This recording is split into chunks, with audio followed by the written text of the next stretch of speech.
নমস্কার সবাইকে, আমি সঙ্গীতা। আমার নতুন একটা ব্লগে আপনাদেরকে অনেক স্বাগত। আর আজকে হ্যাপি তুলসী পূজন দিবস, সাথে কিন্তু বড়দিন।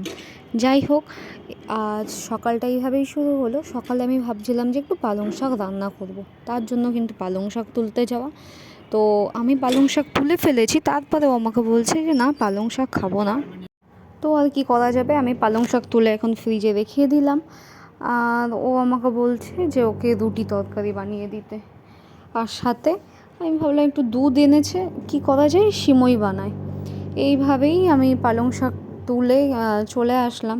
এখন আমার স্নান করা, পুজো দেওয়া, ঘর মোছা সবই বাকি। তো আমি আগে ঘর ঝাড় দিয়ে আর ঘর মুছে পুজোটা দেবো। আর তার আগে ওকে সকালের খাবারটা আমি বানিয়ে দিই। আর আমার কিন্তু আজকে রুটি খেতে ইচ্ছা করছে না। আর ওর জন্য আমার জন্য আমি একটু সেদ্ধ ভাত বসালাম। সাথে কিন্তু আমার যখন মুখে কোনো স্বাদ থাকে না, আমি কিন্তু এইভাবে আলু সেদ্ধ আর শুকনো লঙ্কা ভাজা, সর্ষের তেল, একটু রসুন ভাজা আর পেঁয়াজ ভাজা, এইভাবে কিন্তু আমার খেতে ভীষণ পছন্দ। আমি বিরিয়ানি খেতে যতটা পছন্দ করি, সাথে এমন খাবারও কিন্তু আমি খুব পছন্দ করি। আর একটা বলতে ভুলে গেলাম, আমি কিন্তু খিচুড়ি খেতেও খুব পছন্দ করি। এই ছিল আমার সকালের খাবার। আর দুটো লঙ্কা হলে ভালো হতো, একটু ঝাল ঝাল না হলে না মুখে স্বাদ ফিরে আসে না আমার যেন।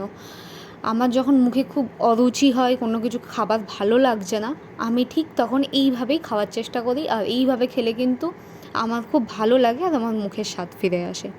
যাই হোক, ওকে তো রুটি তরকারি বানিয়ে দিয়েছি আমি, তার সাথে আমি ভাবলাম একটু সিমই বানিয়ে নিই। এদিকে সাইডে আমি একটা বাটিতে কিন্তু অলরেডি দুধ গরম করতে বসিয়ে দিয়েছি। আর এই যে দেখুন, সিমইগুলোকে একটু ছেঁকে নিচ্ছি। এবারে আর কি, দুধটা একটু গরম হয়ে এসেছে, তারপরে সিমইগুলো আমি দিয়ে দিয়েছি। আর এইভাবেই সকালে কিন্তু আজকে সকালের খাবারটা আমার এইভাবেই হলো। আর আজকে ওর ডিউটি ছুটি। সকালে একবার ডিউটিতে কল হয়েছিল, তাই ওকে যেতে হয়েছে। আর এখন আমায় আবার সকালে তাড়াহুড়ো করে ওকে খাবার দেওয়ার জন্য আপনাদের সাথে ওর প্লেটটা শেয়ার করা হয়নি।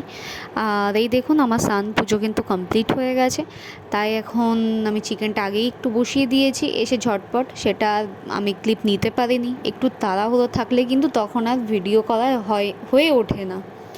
আর যার জন্য এই চিকেনটা আমার 50% হয়েছে। আর এদিকে আমি কিন্তু বিরিয়ানির জন্য রাইস আমি ধুয়েই আগে আধা ঘন্টা রেখে দিয়েছিলাম। আর এখন আমি গ্যাসটা অন করে বসিয়ে দিলাম। আর তারপরে একে একে এখন আমি আরেকটু চেক করছি যে চিকেনটা কেমন কি হলো।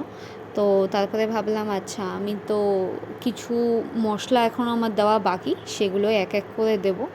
আর তার সাথে আগেই কিন্তু আমি এখানে দিচ্ছি রাইসের মধ্যে রিফাইন তেল। ফরচুনের একটু রিফাইন তেল দিয়ে দিচ্ছি, যাতে রাইসগুলো খুব ঝুরো ঝুরো আর সুন্দর হয়। সত্যি কথা বলতে, বিরিয়ানি কিন্তু দু রকম হয়, একটা চিকেন দম বিরিয়ানি, আর মানে ভ্যারাইটি যেমন দম বিরিয়ানি আর হায়দ্রাবাদি বিরিয়ানির স্টাইল। আর আমি কিন্তু দম বিরিয়ানিরই বানানোর চেষ্টা করি, আমার হায়দ্রাবাদিটাও তো ভালো লাগে না। আর এখন আমি একটু চিকেনে গোলমরিচ গুঁড়ো দিয়ে দিলাম, যার জন্য কিন্তু চিকেন বিরিয়ানির ফ্লেভারটা আরও বেশি সুন্দর আসে এই গোলমরিচ গুঁড়োর জন্য। আমি কিন্তু খুব একটা লঙ্কা ইউজ করি না, হয়তো একটা দুটো কাঁচা লঙ্কা একটু পেস্ট করে দিই মশলার সাথে, ব্যাস। আর রেড চিলি পাউডার হলে অল্প একটুখানি কালারের জন্য দিই। আর এখন দেখুন, আমি বিরিয়ানির মধ্যে কিন্তু একটু লবণ দিয়ে দেবো পরিমাণ মতো, যাতে কিন্তু চালে রাইসের মধ্যে সুন্দর একটা লবণের একটা ফ্লেভার থাকে। তা নাহলে কিন্তু রাইসগুলো খেতে খুব ফিকে লাগে। আপনি যতই চিকেন কষানোর সময়, চিকেনটা বানানোর সময় লবণ দিন না কেন, ভালো লাগবে না যদি কিনা আপনি রাইসের মধ্যে লবণ দিয়ে বয়েল না করেন। তো এবার আমি এই গোটা মশলাগুলো আমার দেওয়ার পালা। তো এতে স্টার অনিয়ন্স, বড় এলাইচি, ছোটো এলাইচি, তেজপাতা, আর আছে লং, গোলমরিচ, সব আমি দিয়ে দেবো। আর সকালে ওই যে খেয়েছি, মশলা বানিয়েছি, বাসনগুলো তো আমাকে ধুতেই হবে। সত্যি কথা বলতে আজকেও কিন্তু সকালে মারাত্মক ঠান্ডা, খুব ঠান্ডা। আর আজকে আমি শ্যাম্পু করেছি, এদিকে চুলটা ভেজা, এদিকে হেয়ার ড্রায়ারটা বার করবো, টাইম পাইনি। তো রয়েছে নিচে, চুল শুকানোর টাইম আমার হয়নি। ভাবলাম চলো আগে বাসনগুলো ধুয়ে নিই, তারপরে কাজগুলো, চুলটা শুকালেও হবে। ওর জন্য আগেই বাসন ধোয়া এগুলো তো আমাকে করতেই হবে। ওর জন্য চলে এসেছি আগেই রান্নাঘরে, যে রান্নাটা হয়ে গেলে তারপরে আস্তে আস্তে বাদবাকি কাজগুলো করলেও চলবে। আর তো তেমন কোনো কাজ নেই, আগেই বলেছি যে বিছনা পরিষ্কার করা, জামাকাপড় ভাঁজ করা, ঘর ঝাড় দেওয়া, ঘর মোছা, পুজো দেওয়া, জামাকাপড় ধোয়া যা ছিল সবই কিন্তু আমার হয়ে গেছে। আর এদিকে আমরা কিন্তু 1:30 থেকে 2টো ও বাড়ি থাকলে তার মধ্যেই খাওয়ার চেষ্টা করি দুপুরের খাবারটা।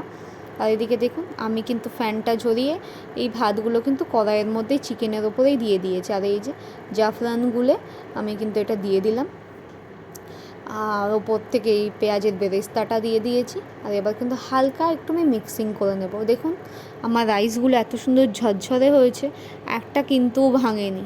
এইভাবে কিন্তু চিকেন বিরিয়ানি বাড়িতে বানালে খুব ভালো লাগে, আর অনেকটা বেশি খাওয়া হয়ে যায়। আমার তো অনেকটা খাওয়া হয়ে যায়। আজ কিন্তু ঘুম থেকে আমি একটু লেটে ওঠার কারণে, ওর যেহেতু একটু ছুটি ছিল, ওর জন্য আর আজ এক্সারসাইজ করা হয়নি।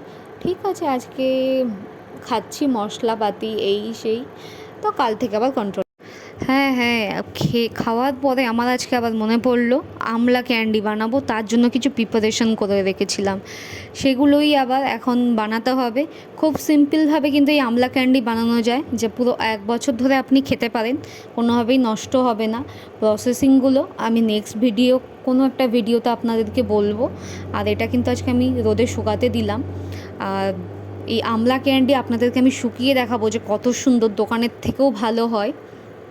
যাই হোক, আজকে এই অবধি, দেখা হচ্ছে নেক্সট ভিডিওতে। আপনারা ভালো থাকবেন, সবাইকে ভালো রাখবেন আর আমার পাশে থাকবেন।